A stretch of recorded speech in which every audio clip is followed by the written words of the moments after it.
What's going on, family? It's your man B&T in the building, and today on the Bros podcast, I got my man's Danny Flight Madness in the building. Yo.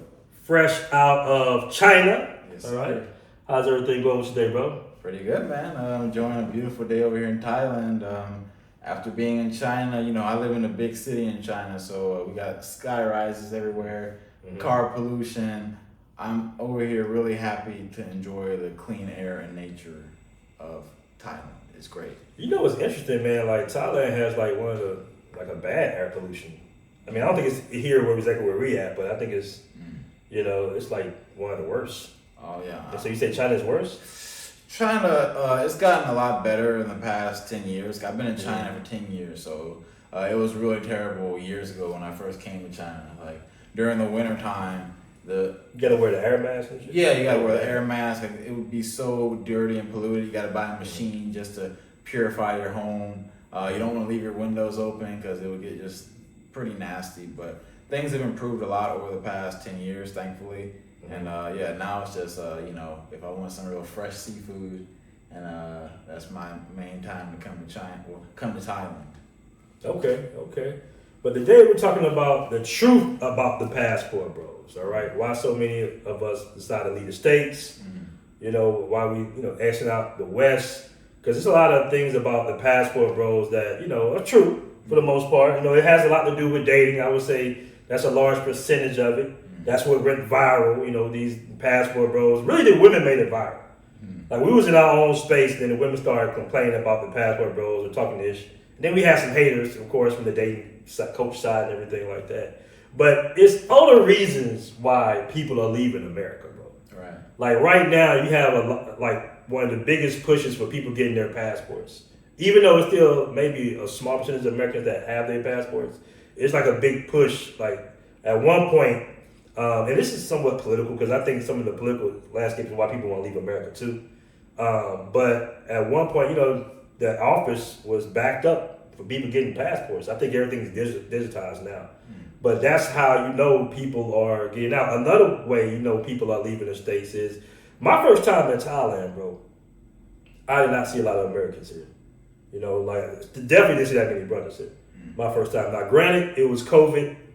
And, after COVID, it's like the lingering effect for a minute. Now everything's back to normal.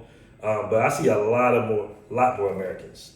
And if anybody's, I think social media has a lot to do with this too, because you see on social media, the guys, hey, I got this apartment in Bangkok here for $300 a month. You see a lot of that too.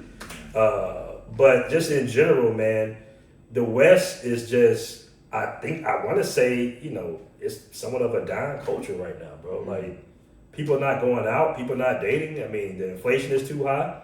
The polarizing, racial politics, it's just a lot going on when you should be enjoying yourself. Like, the backyard barbecues, people still have them, but it's just like the American dream is to just turn it almost into a nightmare for a lot of people.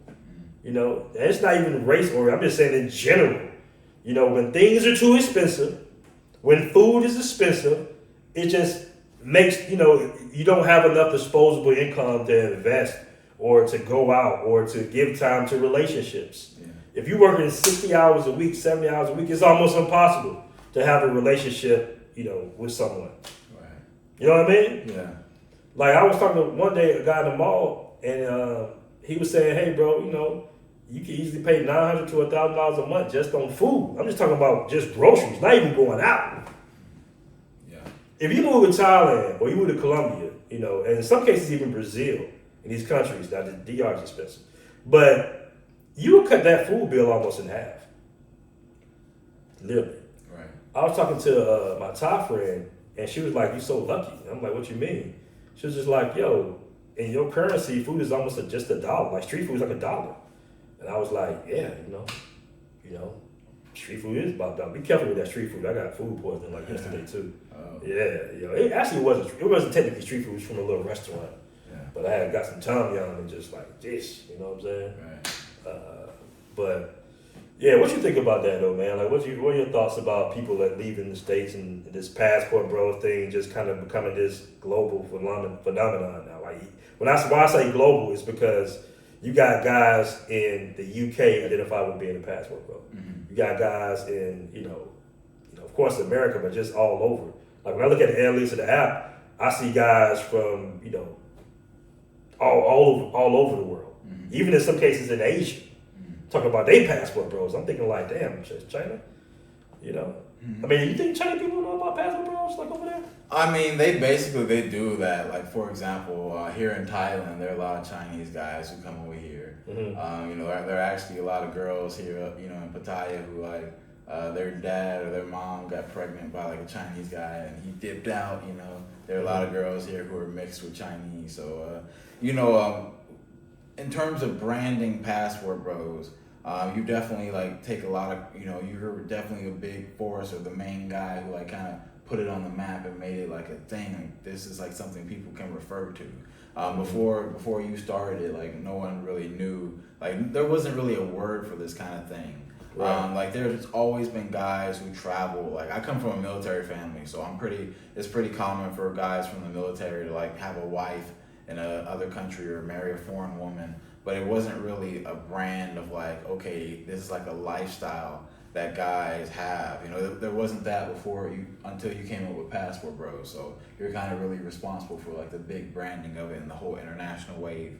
Mm-hmm. But yeah, basically, especially over here in Asia, you go to the Philippines, you're gonna see Korean men. Korean men, they go over to the Philippines and they do their thing. And there are Korean men over here in Thailand. Basically in Asia, this is a pretty common thing, but it's just not something that people have a label for. Is there feminism in China or something like that? I mean, feminism, they just copy the West. One of the really terrible things about social media is that a lot of these young girls, the stuff that goes viral is usually the most terrible, toxic stuff, right? So whenever I've seen girls in China talk about feminism, they're usually talking about the most messed up version of it that you could possibly imagine, and it's they just don't understand. They think they're copying American women, right? I feel like the internet, it just creates a tunnel vision where if you get caught up in one type of material, it just shows you that and it makes you see the whole world that way. So for example, a Chinese girl, she might think all American women think like this, so this must be a normal way to think. When in reality, it's just the algorithm feeding you the same type of stuff that it thinks you want to see. But yeah, I'm not really a big fan of the foreign version of feminism because it's just it's not attractive to me. It's just not that attractive to me. You're right. It's it is somewhat of a foreign version. I remember when I first went to Brazil in 2017, and I recently was in Brazil in 2023. It was somewhat of a difference, in the mentality of the women, just that fast. And it just they had a big feminist movement down there. And I think unfortunately one of the ladies got not taken care of, but murdered or something like that, or got deleted, as they say on YouTube. And I think by them martyring her, now it's kind of because when agencies, when they take somebody away, that kind of works in reverse, like how the civil rights were, when Martin Luther King got killed, you know what I'm saying? It just blows up even more. Yeah. So it's definitely a form of feminism. I don't think it's as hardcore as America, you know what I mean? But it's definitely starting to kind of show its remnants everywhere, right. But I mean, speaking on dating, that is a chasm of the passport, bro. That was I think the final move. When you talk about money, they talk about relationships. Those are the most two important factors to most people. You know what I mean? Money and relationships. So between the inflation of America and then, these unrealistic expectations of dating in America, I'm almost embarrassed about our culture. Not just black culture, just American culture. I think black culture is the canary in the coal mine to a certain degree. We're out there more. At least we see it more because of course we're gonna pay attention to it more. But when I see the Red Balloon TV show, and I see women with multiple kids, multiple baby daddies, criticizing what a dude got on, sneakers got on. I mean, your outfit ain't bad, bro. But if you went on Red, they would kind of roast you up. You know what I'm saying? Yeah. They would roast me up too, probably. You know what I mean? You know, would you go on that show? It's not, man. Okay, like I go on that bitch just to talk shit personally. man, like because we were watching a show together one time. It was like, you know, pretty good looking black guy, like tall, like long hair, like dreads, pretty good looking guy, successful entrepreneur, and all the women just popping their balloons because they don't like his ankle. He's wearing like ankle socks or something. Like it's that kind of stuff, man. It's like, you know, and these women, they're like multiple baby daddies, and it seems like they're trying their best to die alone because, like, you know, once they're at the age they are and they're being that picky, like, you know, just getting rid of really successful guys because of, like, you know, his pants are a little bit too high. They can see his ankles. They don't like that. You know, you can't blame that guy if he says, okay, I want to date outside my race, or I want to go date like a woman from a different country who appreciates me more, because, you know, that's like that guy, like, we watched video, like top tier guys getting their balloons popped by women who probably shouldn't be as picky as they are. Right. That is kind of crazy, man. Like I say, expectations, like unrealistic expectations for the most part. Like it's bad. I almost feel sorry for my younger guys, because I do feel like being from, you know, the 80s kid, 90s kid, we did have something. I don't know what you want to call it, black love or, you know, romance. We had Airbnb, you know, like we kind of grew up in that. So you had like genuine relationships where the women actually liked you. Yeah. And they would, you know, try not to like be floozies and be all out there like that. You know, they didn't have sleeve tattoos and like things is just so different now, bro. Like, and I totally understand why you get an Austin Holloman nowadays, because when he first kind of came into the fray, a lot of the older guys was kind of getting on him. But I was trying to explain to them. I said, nah, bro, you keep talking about women of our yesteryear, and the good ones are all married, of course, with kids now and everything. But some of the, you know, these younger chicks, man, they expect a 23-year-old guy to have a Bentley or some shit. Like, it's just totally unrealistic these days, bro. Yeah.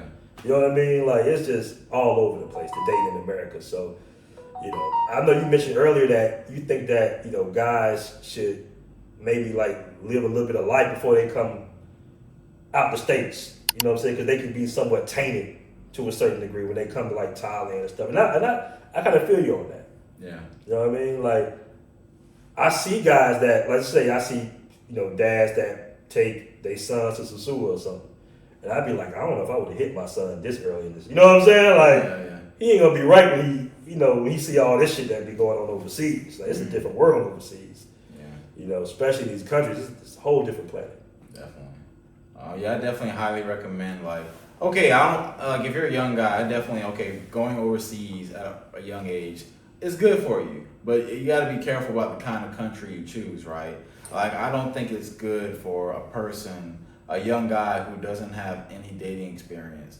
I don't think it's a good idea for him to probably move to a place where the main method of getting women is you got to spend money. Like, you got to use cash or, you know, like pay for play. I don't recommend that for young guys, like guys who are under the age of 30 who haven't had like a real long-term relationship yet. You should have at least one, right? Yeah, like, you know, go to like a normal like area, a relatively normal area where women are kind of decently working class. They're not just selling their bodies for like $50. Go have some normal relationships, and then maybe when you're a little bit older, then you can, like, if you want to just double down on paying for booty, like, you know, then you can do that when you're a little bit older. But if you're too young, like, and you haven't had a real girlfriend, like, I don't think it's good for you, like, you know, try to make ladies of the night, working ladies, your girlfriend, because it's gonna probably mess up your mentality. Like, we've seen that before. Like, I remember when the PassportBro community first started blowing up, guys were talking about, you know, a lot of guys were just starting to travel, and they go to one part of the world where a lot of women are like selling it, right? They're selling the booty, and they think every foreign woman is like that. Like, guys try to argue with me about China. Like, guys think China is the same as like Pattaya or something, and it's not. Like, you know, Pattaya or even Sasua or Medellin. Real quick, I will say that, like, Pattaya is like a big ass city though. So it's like you have like certain areas of Pattaya where it's like, of course, you know, you got your, you know, soys that's on deck, but like it's still like more like a Vegas. You know what I mean? Like when you really get out here, like Pattaya is big, bro. It's big. So I think that some people like, oh, you live in Pattaya, so it's all like, no, it's like a regular city, but it does have areas that's on go mode for sure. Yeah. But you also have women that work, bankers, you know, lawyers, doctors, dentists, nurses. Like you still got an infrastructure of regular women here too. Yeah. You know what I'm saying? Yeah. But yeah, just like a lot of guys, they just like they get caught up in like they go to the hot spots, right? And they don't realize that there's a lot of variety out here in the world in terms of lifestyle you can live, what country, what you can expect. So, you know, shop around a little bit, like, you know, taste different countries and don't jump to any conclusions, like, and think like the whole, like every foreign country is the same or every foreign woman is the same. Like, you gotta go around because, you know, Thai women, different from Chinese women different from Japanese, different from Korean, different cultures and, you know, different lifestyle you can expect. What's good, family? Make sure to check out the official Passport Bros merch store.